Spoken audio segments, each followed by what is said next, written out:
Hello बच्चों, so let's see the question. यहाँ पे क्वेश्चन में पूछा गया है ammonia synthesis by nitrogenase requires. So जो अमोनिया सिंथेसिस होती है बाय नाइट्रोजनस, उसको क्या चाहिए या उसका रिक्वायरमेंट क्या है। First option is high input of energy, second is super oxygen radicals, third is Mn2+ and fourth is none of these. अगर यहाँ पे हम लोग बात करें अबाउट अमोनिया सिंथेसिस, हमें पता है अमोनिया सिंथेसिस हमें किस में मिलती है, जब नाइट्रोजन फिक्सेशन होती है तब। तो सबसे पहले यहाँ पे हम लोग बात करेंगे अबाउट नाइट्रोजन फिक्सेशन, या सिंपली जिसको हम लोग N2 फिक्सेशन बोलते हैं। N2 फिक्सेशन क्या है, इसमें होती क्या है, इसमें होती है conversion of atmospheric nitrogen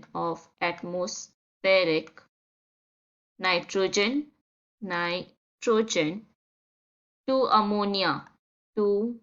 ammonia. So यहाँ पे क्या देख पा रहे हैं कि सिंथेसिस हो रही है अमोनिया का, जिसको हम लोग क्या कहते हैं, NH3 कहते हैं, बाय लिविंग ऑर्गेनिज्म। एंड ये जो लिविंग ऑर्गेनिज्म का यहाँ पे बात कर रहे हैं, उसमें क्या होगा, जो N2 फिक्सिंग बैक्टीरियाज है वो सब इंक्लूडेड रहेंगी यहाँ पे, जो हम लोग लिविंग ऑर्गेनिजम्स की बात कर रहे हैं।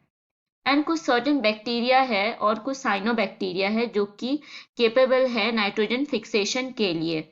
अगर हम लोग नाइट्रोजन फिक्सिंग जो माइक्रोब्स है उसकी बात करें, सो द N2 फिक्सिंग, अगर माइक्रोब्स की बात करें, माइक्रोब्स उसमें क्या प्रेजेंट रहती है, दे कंटेन एन एंजाइम, उनमें एक एंजाइम प्रेजेंट रहती है। एंड हमें पता है एंजाइम क्या होती है, ये होती है बायोलॉजिकल कैटलिस्ट, जो कि कोई भी केमिकल रिएक्शन की स्पीड को इंक्रीज कर देती है without getting involved in that reaction.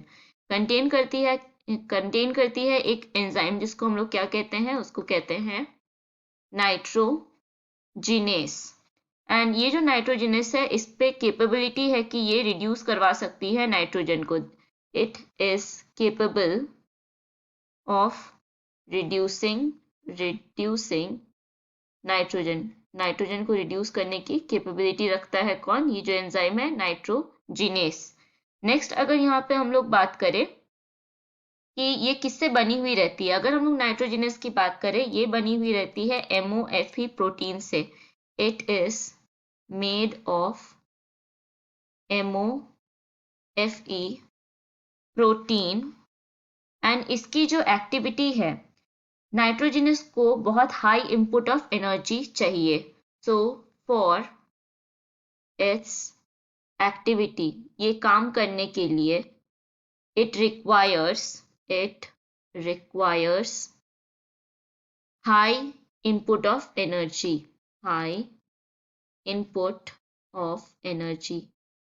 बहुत ज्यादा चाहिए ये सब एक्टिविटी परफॉर्म करने के लिए। नेक्स्ट ये क्या करती है, ये कैटलाइज कर देती है एटमॉस्फेरिक नाइट्रोजन की जो कन्वर्शन है अमोनिया में, उसको हम लोग किसकी बात करें यहाँ पे, नाइट्रोजनस, जो कि एक एंजाइम है यहाँ पे।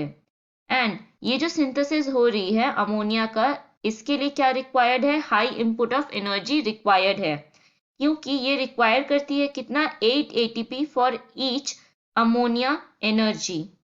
एंड ये जो एनर्जी चाहिए है, ये कहाँ से ऑब्टेन होती है, from the respiration of the host cell. अगर यहाँ पे हम लोग रिएक्शन देखें फॉर नाइट्रोजन फिक्सेशन, नेक्स्ट हम लोग क्या देखेंगे, यहाँ पे रिएक्शन देखेंगे।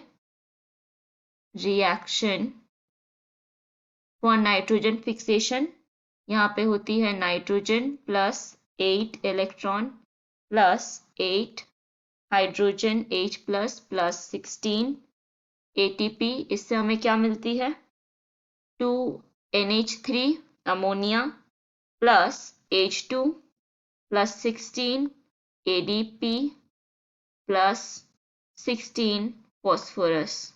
तो ये हो गया chemical reaction of nitrogen fixation. लेकिन हमें क्या पता चल रहा है कि जो अमोनिया सिंथेसिस हो रही है बाय नाइट्रोजनस, इसको क्या चाहिए, इसको चाहिए हाई इनपुट ऑफ एनर्जी। तो हमारा करेक्ट ऑप्शन हो जाएगा option A. And super oxygen radicals हो जाएगा इनकरेक्ट, एंड Mn2+ भी हो जाएगा incorrect, and none of this भी हो जाएगा इनकरेक्ट, क्योंकि ऑलरेडी हमें करेक्ट ऑप्शन मिल गया है। सो करेक्ट ऑप्शन यहाँ मार्क करेंगे option A. Hope you understood it well. All the best.